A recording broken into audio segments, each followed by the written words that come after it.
My name is Rory Bennett. I'm from just outside Edinburgh, and I once hitchhiked across America from Savannah in Georgia to Los Angeles, out in California.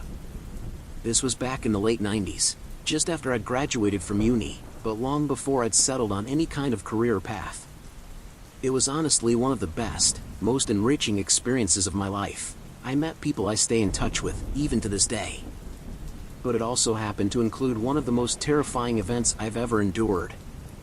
And although it didn't quite put me off hitchhiking, it certainly made me think twice about whose car I would or wouldn't be climbing into on some lonely stretch of road.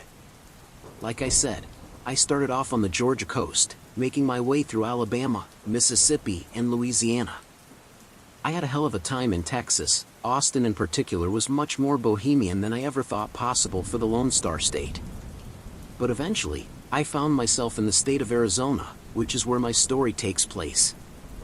I remember I had thumbed a lift with a friendly truck driver, who was taking the I-10 from Tucson to Phoenix, but since the road I wanted was the I-8, which would take me into California, we had to part ways just after Arizona City. But as it turned out, Arizona City is anything but an actual city. With a population of only 10,000, and with a main street that consisted of little more than 5 stores. No offense to anyone who lived or lives there, but it was not the teeming metropolis I had imagined. So, I decided to just bite the bullet and get back on the road again. The sooner I made it out to San Diego, the sooner I could be soaking up the sun of golden sand beaches. Only that was a huge mistake. The sun was beginning to set as I walked up towards I-8 in preparation to thumb a lift. As normally happens when hitching, a fair few cars drove past me without so much as a look, but eventually my patience was rewarded, and someone slowed to a stop just past me. Now, little side note here, I've found myself in some despicably unclean vehicles before now.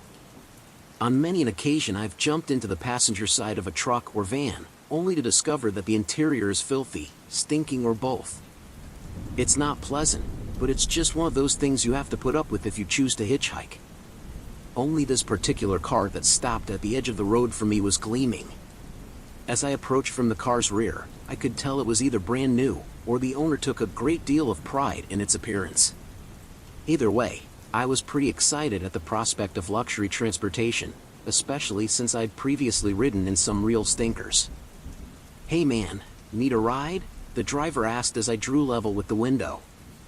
2 sharply dressed men occupied the driver's and passenger seats, not usually the kind of people that stop of hitchhikers, but you weren't about to catch me complaining.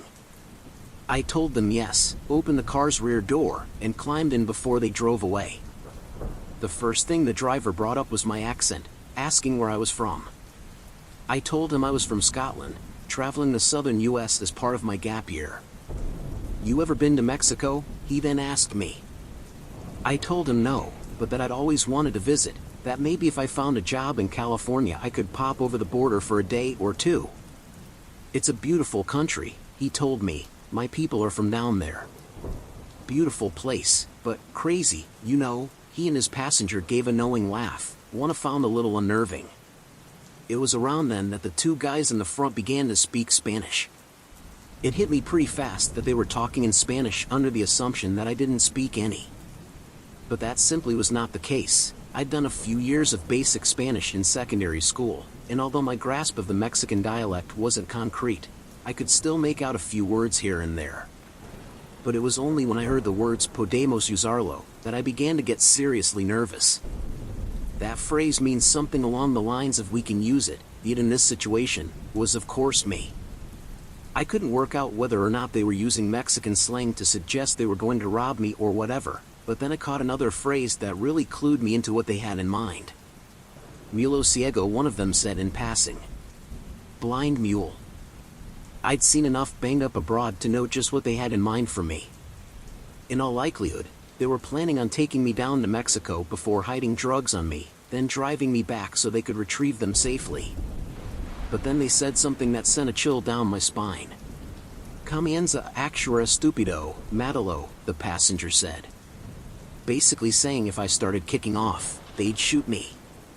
"Actually, funny you should mention wanting to go. We're headed across the border to see some family, if you want to join us," one of them said, confirming my fears. I remember telling them I was good, how I only wanted to be taken as far towards Cali as they could take me. But they were insistent, intimidatingly so. I soon realized that if I wanted to get out of there safely, I would have to think fast. And think I did. I began to rub my stomach, making a few queasy noises and generally feigning discomfort until one of the guys in front asked me if I was okay.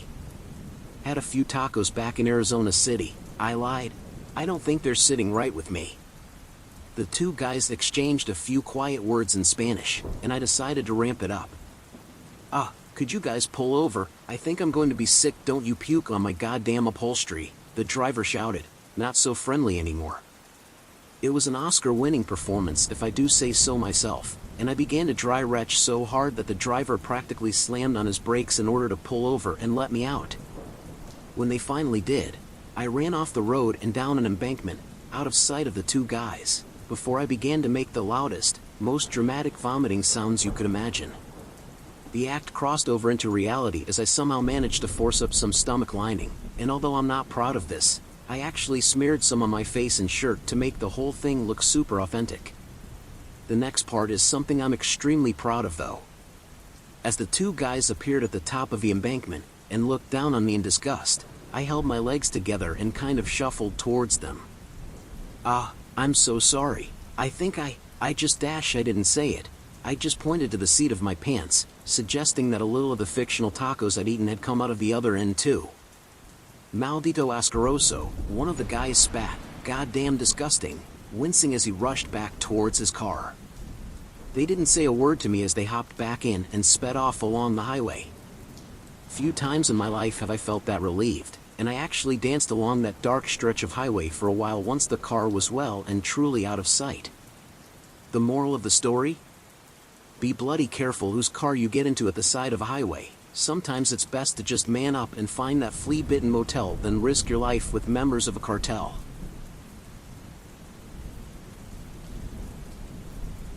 My name is Linda Van Gwyn, and I used to be hippie. Well, I still am a hippie I suppose, but back in the day, I used to be a real hippie, the kind that, at 18, packed up their belongings and took a trip of the magic bus, all the way out to India. I spent the years after that doing a lot of hitchhiking, all over Europe and the Middle East, back when it was relatively safe, if you can believe that. So naturally, I have a lot of affection for hitchhikers and those that are generous enough to give them a ride. And I never fail to stop for those with their thumbs out. This led me to picking up a hitcher on a Massachusetts highway one night, a decision I would later come to regret in a huge way. So as I said, I was cruising out of Boston one evening, heading back towards Salem, probably the hippiest place in all of Massachusetts, and where I currently call home. There, on the side of the highway, was a tall man in a long, black coat, holding out a thumb. I slowed to a stop, called out a friendly greeting from an open window, then invited him in to ask him where he was headed. He told me Maine, but he'd be grateful for as far as I could take him, even if that was only towards Salem. It was then I noticed the bag he had with him. It was one of those leather bowling bags, the semicircular kind with two thin straps. Not unusual on its own, but the way he was holding it a little too tightly did attract my attention. But those delicate observations were soon overcome by the outrageous smell that seemed to come off the guy. He absolutely reeked of something rotten, and I was soon glad that I had only promised to take him as far as Salem. I'm not one to judge. I'd met plenty of unwashed travelers back in my heyday, but I think he saw the look on my face, or the wrinkling of my nose, and opted to say something. He told me he was sorry about the smell, but that he'd been on the road a few days and didn't have enough money to pay for a motel room, or anywhere else to get washed for that matter. I told him not to worry, that I'd been in similar situations myself, and it wasn't anything an open window wouldn't remedy. But even with a cracked driver's window, the stench persisted, until I'd pretty much resigned myself to mouth breathing for the rest of the short journey. At one point, I got pretty concerned about the man's well-being. Certain kinds of infections, such as gangrene, can cause hideous odors as they rot away at whatever flesh it has purchase of. If he was a drug user, and he'd picked up something like that from sharing needles, he had to be in some amount of pain. But when I threw out a vague question, inquiring about his health, he seemed confused. He told me he was a picture of health, how maybe he could do with putting on a few pounds, but other than that he was peachy keen. I was almost certain I'd saw him limping a little as he climbed into the passenger's side, but still, I decided not to press the issue. Offending your passenger does not make for a pleasant journey. Anyway, we arrive in Salem, and as much I try not to show it, I was over the moon that we were parting ways. But the rotten smell seemed to cling to my car's upholstery, no matter how much Febreze I pumped in there, and I actually ended up spending the majority of that evening scrubbing the passenger side with a mix of disinfectant and hand soap. It was the first time I'd ever actually felt regret about picking up a hitchhiker, and it was deeply confusing for me. I hated feeling like a Grinch who was angry she'd been generous enough to help out another human being. But all of those emotions paled in comparison the next morning, when I told my partner what had happened the previous evening. I knew something was wrong the moment I mentioned picking up a hitchhiker. My partner gave me this look, one I'd only ever seen once or twice throughout our entire relationship. It was one of pure fear. I started asking her why she was looking at me like that, what she knew that I didn't.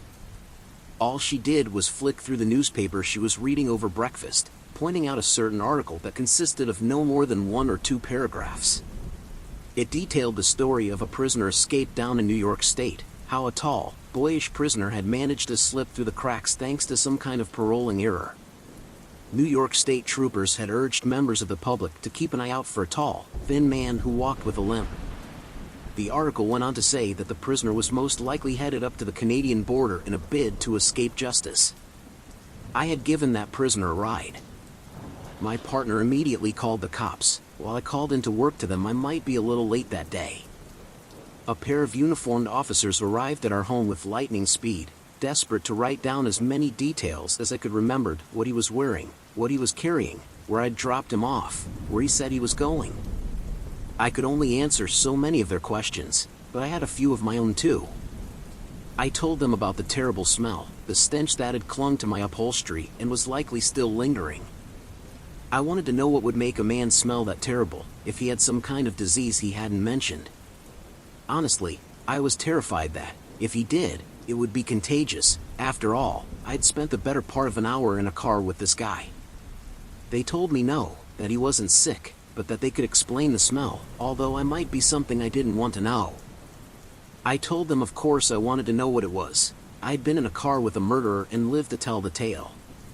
It was with this horrible look in the officer's eyes that he told me that bad smell could well have come from the fact that the escapee had visited someone in Buffalo, New York, before he'd made it into Massachusetts, someone that he'd taken a trophy from, their bloody, severed head.